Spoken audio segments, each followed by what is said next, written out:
तो नमस्ते साथियों, मेरा अगला वीडियोस जो हमने कल बात करी थी राज्य अभियंत्रिकी सेवा परीक्षा के असिस्टेंट इंजीनियर्स के इंटरव्यू में किस प्रकार से क्वेश्चन पूछे जा सकते हैं और उसकी तैयारी कैसे करें, कौन कौन से पॉइंट है जिनको हमें ध्यान रखना है, तो उन्हीं के बारे में हमने डिस्कस कर चुके थे हम कि जो पहला आपका जो मेन चीज आपको ध्यान रखना है वो आपको आपके स्थान के बारे में जानकारी होना चाहिए। स्थान में आपका गांव हो गया, आपकी डिस्ट्रिक्ट हो गई, तहसील्स हो गई, जो भी फेमस चीज है वहाँ की। सेकंड पॉइंट था हमारा कि आपके स्कूल्स के बारे में आपको जानकारी होनी चाहिए कि आपके स्कूल्स कब बना था और उसका नामकरण या क्यों फेमस है, या के प्रिंसिपल्स उस समय के और कोई फेमस स्टूडेंट्स हो। और अगला है हमारा कॉलेज। अगर कॉलेज के बारे में आपको जब जहां भी आपने ग्रेजुएशन से या पोस्ट ग्रेजुएशन किया हो तो उसके बारे में भी आपको डिटेल्स जानकारी होनी चाहिए। जो हमारा अगला था वो हमारा था सब्जेक्ट एंड सब्जेक्ट्स। वो जो फ्रेशर है उनके लिए जो उन्होंने कॉलेज टाइम में पढ़ा, ग्रेजुएशन संबंधित पूछे जाएंगे, और जो जॉब में उससे उनके जॉब और फील्ड के बारे में पूछा जा सकता है। तो हम इसी पॉइंट को आज डिस्कस करेंगे।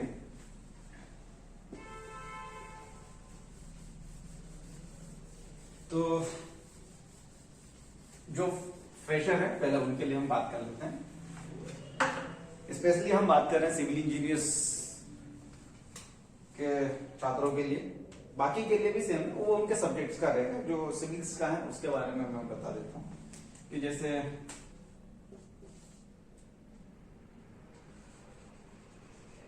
सिविल्स है तो सिविल्स में आपको ध्यान रखना है कि कौन से टॉपिक से ज्यादा क्वेश्चन पूछे जाते हैं और कौन से टॉपिक से बहुत कम पूछे जाते हैं, तो हमें उसी हिसाब से तैयारी करना है। तो जनरली जो क्वेश्चन पूछे जाते हैं वो हमारा एक तो हो गया आपका building materials,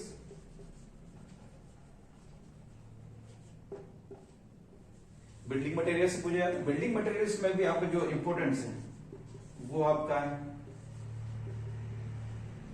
cement, sand,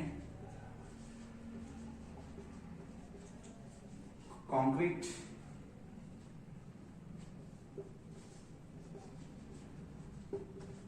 BRICS,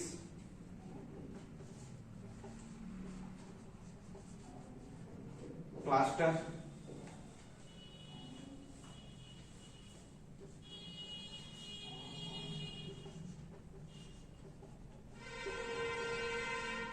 एडमिक्शन। तो आपके जो क्वेश्चंस जनरली पूछे जाते हैं वो यहीं से पूछे जाते हैं बिल्डिंग मटेरियल्स में। तो बिल्डिंग मटेरियल्स में और भी कुछ मटेरियल्स है, बट इंपोर्टेंस ये हमारी यही है कि सीमेंट, सैंड, कंक्रीट हो गया, ब्रिक्स हो गया, प्लास्टर हो गया, एडमिक्शर्स हो गया, स्टील्स हो गया। तो इनके बारे में हमको जो जनरली हमें जानकारी रखनी चाहिए वो जानकारी आपको होनी चाहिए। उससे पूछ सकते हैं वो क्योंकि आपके सीमेंट की ग्रेड कितने प्रकार की होती है, जनरली कौन सा सीमेंट यूज करना चाहिए।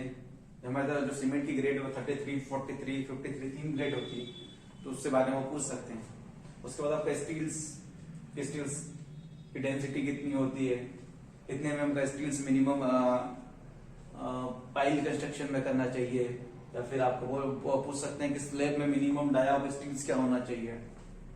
कंक्रीट के बारे में पूछ सकते हैं कि कितने नंबर्स ऑफ ग्रेड्स की कंक्रीटिंग होते हैं, और जो KM20 है तो 20 किसको रिफर्स करता है और हमारा M किसको रिफर्स करता है।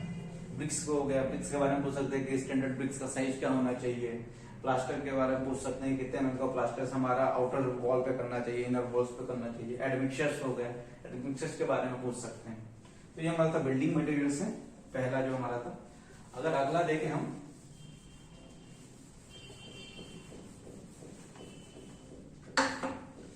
बिल्डिंग मटेरियल्स के बाद हमारा जो सेकंड जो पूछ सकते हैं जो इंपोर्टेंस वो हमारा होता है सब्जेक्ट्स की बात करें हम RCC, रेनफोर्समेंट कंक्रीट के बारे में बहुत ज्यादा पूछा जाता है। RCC के बाद जो आपको पूछा जाता है वो सॉइल इंजीनियरिंग से,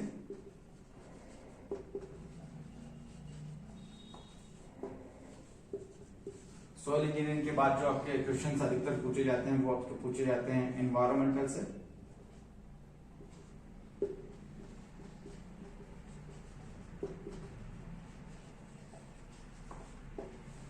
इन्वायरमेंटल इंजीनियरिंग के बाद जो आपका आता है वो आपका आता है इरिगेशंस,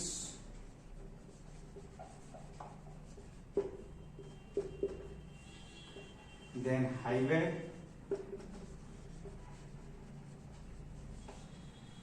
इंजीनियरिंग। हाईवे इंजीनियरिंग के बाद आपका आता है हाइड्रो वाटर रिसोर्स,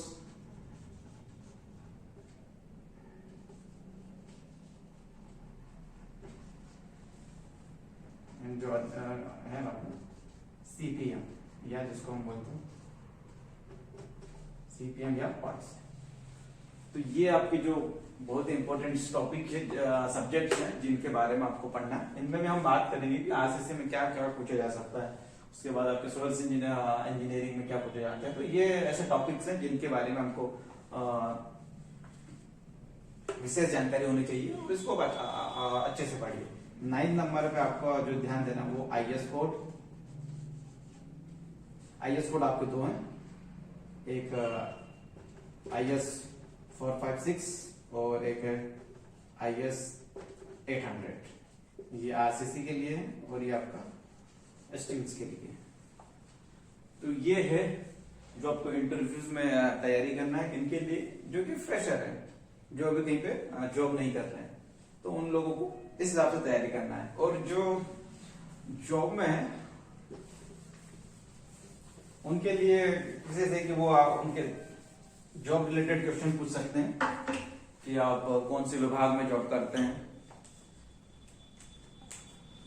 और उसके जनरल टर्म्स पूछ सकते हैं।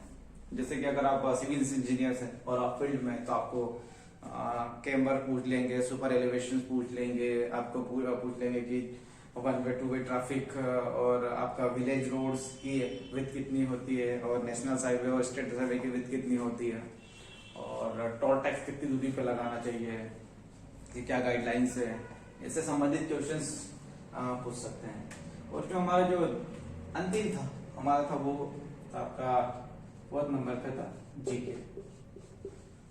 तो जीके में आपसे जो क्वेश्चंस पूछे जा सकते हैं वो वर्तमान में क्या क्या घटना हुई है उससे संबंधित पूछेंगे, और ऐसे मुद्दे जो कि पेपरों में छाए रहते हैं उनसे संबंधित प्रश्न पूछे जा सकते हैं। जैसे कि अगर हम एग्जाम्पल के रूप में देखें तो 3 कृषि कानून, उनके बारे में पूछ सकते हैं, और